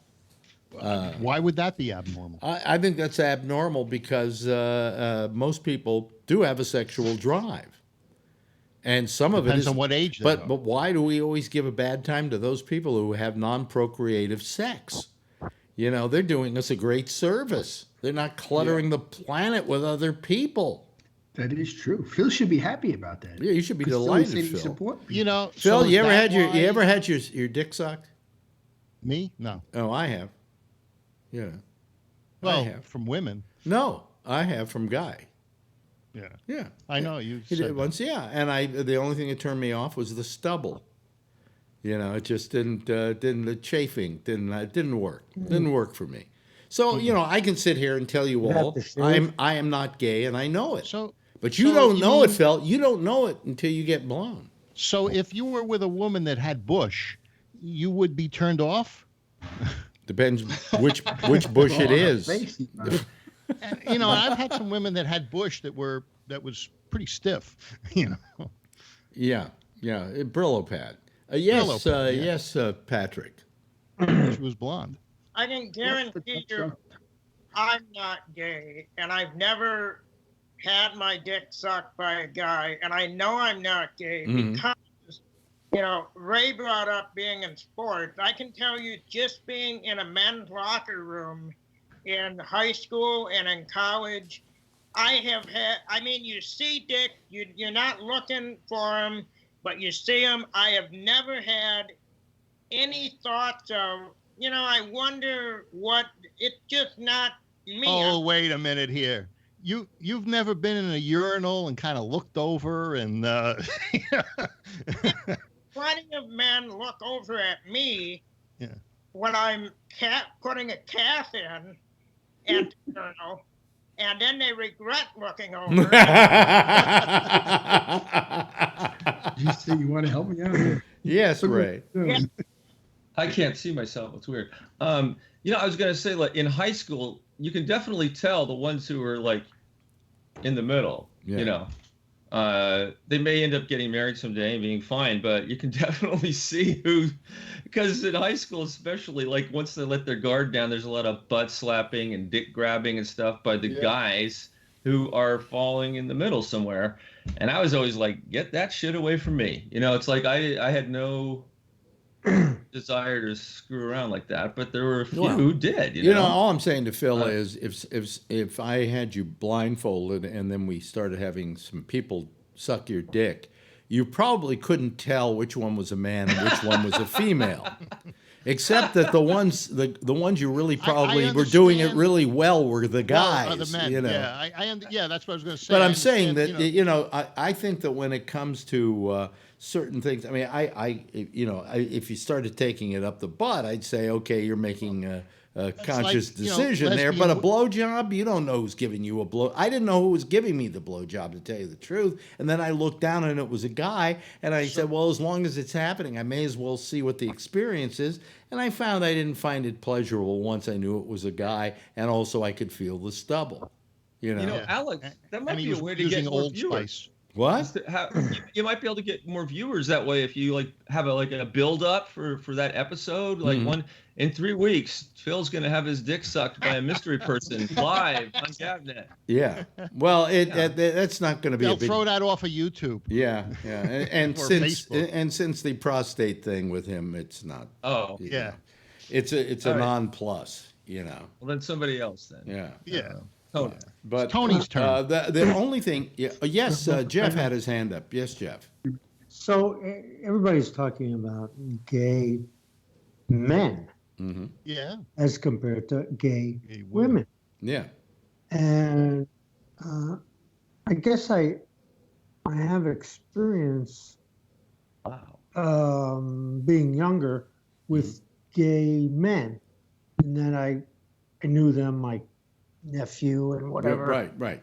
And it became more well known. Okay. Mm-hmm. Maybe when I was 15, I didn't know anybody existed like that. Right. But things happen. Okay. But then much longer, all of a sudden, gay women became in my world, okay?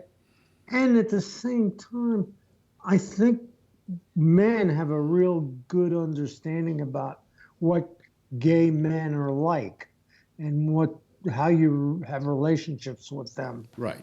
And how you talk to them and what they might say or not say. And it's kind of I would think for most of it, it's a no-brainer issue. Yeah. I but think, as far as yeah. gay women, I think it's a little bit of they're not as obvious.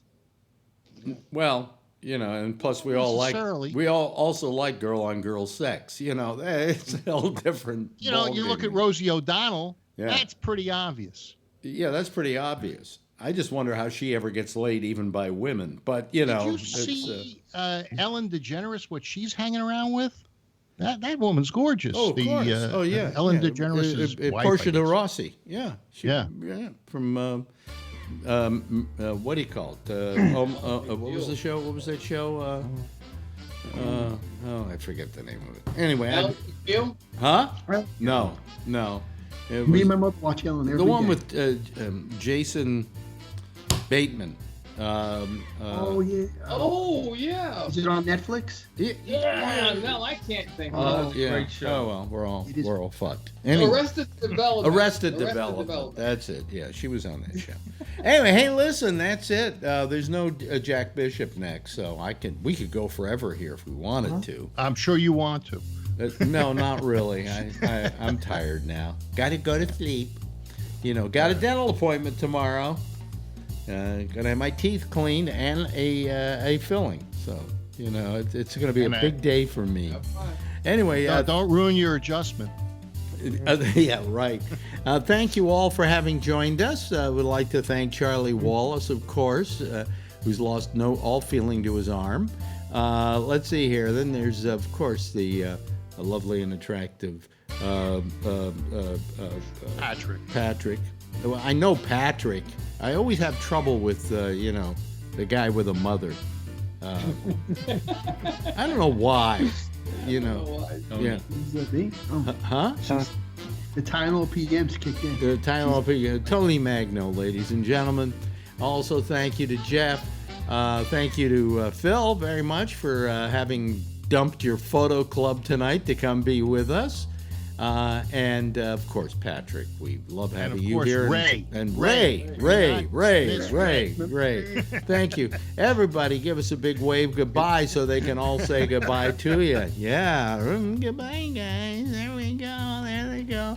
Okay, that's our panel for tonight. Let me turn off the Skype and I'd get it ready for the next show, but the next show isn't going to be on here. So we'll run last night's show of the intersection. In the meantime, I'll see you back again tomorrow night after Damian Chaplin returns to his program at 9:30 Eastern Daylight Time. I'll be on at 10 o'clock. Same time, same station in life. And in the meantime, if you see her, tell her I love her, okay? Bye-bye, everybody. Well, that's not what we wanted at all. We want that. No, we don't want that. What do we want? We want that. See, I knew I'd do something right or wrong here. Thank you, everybody. Good night.